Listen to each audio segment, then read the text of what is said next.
hard shoulder with the 100% electric Nissan Leaf, Ireland's most popular electric car.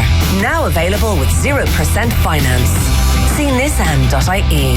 This is Newstalk. And this is the Hard Shoulder. Kieran Cuddihy with you until 7 o'clock, and time to return to our series here on Newstalk, exploring the 20 most influential moments of this century thus far, as voted on by you, the Newstalk listeners. So we've had boom and bust, we've had Saipan, we've had 9/11, we've had plenty more in between. Today we have been talking on the station about the birth of streaming, and there's been lots of coverage here about how this was such a disruptive force. You've got Netflix and Prime and Disney Plus, of course, most recently, and Now TV and everything else, and how they have, like I said, upset the apple cart when it comes to traditional media. What we want to focus on is how successfully one particular genre of television has migrated to streaming platforms, and that's reality television, because some might have thought they wouldn't have found a home there, but they have, and they've been hugely successful. So here to talk to me about it is Eleanor Hutch of Evoke.ie, self-described reality TV addict,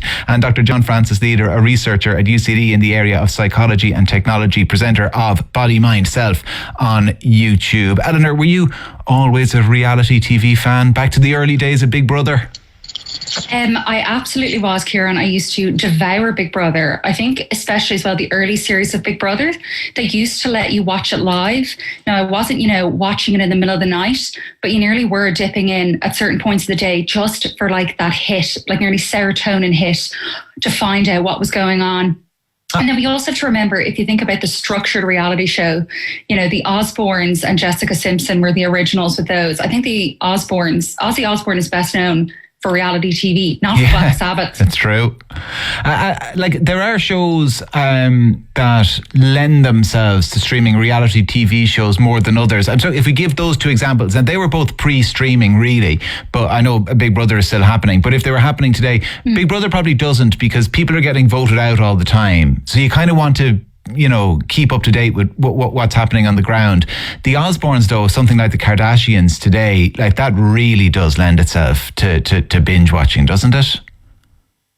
Oh, it absolutely does. I mean, you're right, like Celebrity Big Brother, Love Island, those kind of ones, they're nearly like something medieval where we all tune in to see the villain and Shakespearean almost. But the Kardashians does, but then there's a lot to be said about the Kardashians and their business model and even how they work.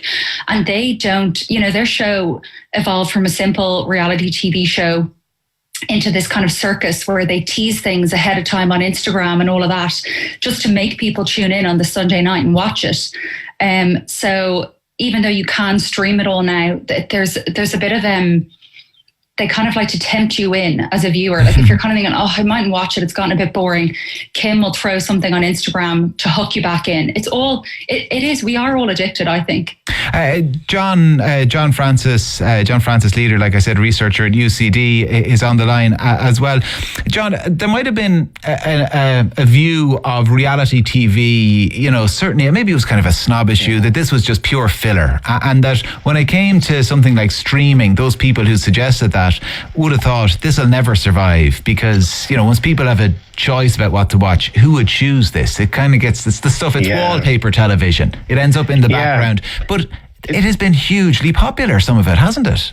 It's really reinvented itself, hasn't it? If you think about, documentaries back in the day, remember the time when there was a documentary which, at least to some degree portrayed itself as, independent reality. But now that boundary has been blurred so much, and, Eleanor was using the word addiction there, and that's kind of the point, really. It is that hit that we get sometimes when we're not in contact with something we're trying to follow.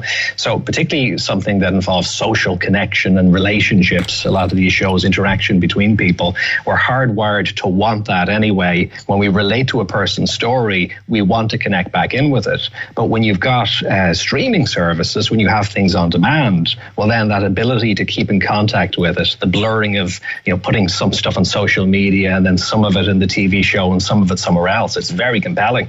So streaming, actually, it wasn't just a case that it kind of migrated across and has done well because that's where we all are now. Streaming, by its very nature, it kind of breathed a new life into some aspects of reality TV.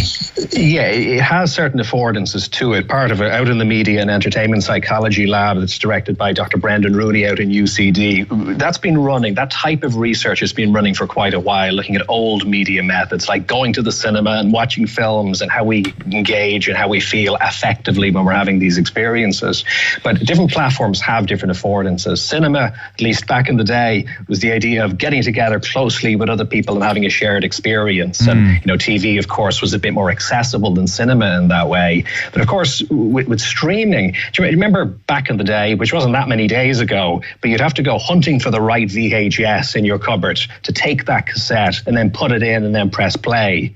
Or you'd sit there watching TV hoping something would come on. Yeah. That's such a dramatic difference. And there was actually a friction in that which was useful. Because, it stopped us from binging too much. But now, of course, there's a different model, and it's very, very good for people selling media. It certainly is. I'm struck though as well, the idea that when we move to streaming we'd lose that shared experience hasn't really been borne out though, has it? You think of those big shows like The Crown at the moment. Like The Crown is available as streaming. People can watch it. People can wait until next year to watch it. They could watch it all at one go. They can sit down on a Sunday and do it. They can do whatever they want. But it has become this shared experience amongst people, and it's the same for other big shows. You're right. It's an interesting transference of that, because now the idea of being together in 100 people in a room watching the thing has shifted. So some people do watch it together, of course, but a lot of the time people are alone, at least physically watching it. But you're exactly right, because of social media, the experience is augmented. We're talking about it. We're thinking about it beforehand. We're messaging people around it. So the shared experience is kind of shifted, and that's actually an interesting part of it, because that reaffirms the reality of the show. When everybody's talking about it, it starts to seem and feel more real. So often we believe reality TV a bit more, and there's nothing wrong to some degree with that. But the problem is, even with the best will in the world, the producer is going to choose the more interesting scene or the more dramatic one. People are going to play to that a bit more, and that has mental health consequences sometimes. Okay, well, we might talk about that in just one moment, but I want to play a little clip, Eleanor, from one of my favourite reality TV shows. Apparently not. We're not going to play it, but it's Love Island, and I've said on this show before what a fan I am of Love Island, but I guess it's one of those that people do look down their snout a little bit at it, so I'm going to ask you to defend it.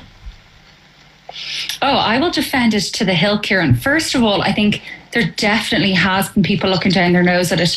And in a lot of ways, it's very similar to Big Brother. It's just, I'd say, you could say it's a little bit more glam because they're out of Mallorca. Like, they do have a habit of picking people who, they don't even look like real humans anymore. They're so, extreme looking, some of them. But it's this perfect mechanism of drama where the producers, they are just invisible enough that you don't see them, but you feel them there. If there's a bit of drama, the second the show starts getting boring, they throw in some plot twist that is perfect. And if Liam Gallagher and both Stormzy are going to watch it and tweet about it, and Lena Dunham, who's a very acclaimed TV maker, and say that it's brilliant, kind of the highbrow people are starting to come around to it. And as well, you'll see it in it, like there'll be a villain, would we say, or, a couple that you were rooting for. Suddenly someone, their head has been turned, which is the thing they say a lot in the show. Suddenly the producers will come up with a way to get rid of the third person and put the original couple back together. It's very good manipulated reality TV. And John, if highbrow people, as Eleanor said, like herself and myself, are now watching this, is this where some of the danger lies, though? The unreality of the reality we're watching on Love Island? Yeah. As Eleanor was saying, I'm a therapist as well as a researcher. So what I almost hope for is the hyper real. When it's so crazy, you look at it and go, this is really entertaining, but it's not real. I kind of almost like that, because the dangerous bit is when it seems so real that you start to think, why am I like that? You start to compare. You know what I mean? It changes your self-concept a bit. That's, I think, the worry part. So that's the hope, I suppose, is that it can be kind of hyper real and we notice that. Or the other thing we can do is kind of almost manage your own media diets a little bit. If we're getting caught up in something, realize that this is highly curated. This is only one way of seeing things, and to stretch our imagination the other way so we don't get too sucked in and then feel pressure to compare ourselves to it. Well, listen, fascinating stuff, and I thank you both for your time. Dr. John Francis Leader, a researcher at UCD in the area of psychology and technology, and the presenter of Body, Mind, Self on YouTube, and Eleanor Hutch of Evoke.ie and reality TV addict, as she says herself. Lots of people getting in touch about that 53106. I promise I'll get to some of your texts in a few minutes. The Hard Shoulder. With the 100% electric Nissan Leaf, Ireland's most popular electric car. Now available with 0% finance. See nissan.ie. This is Newstalk.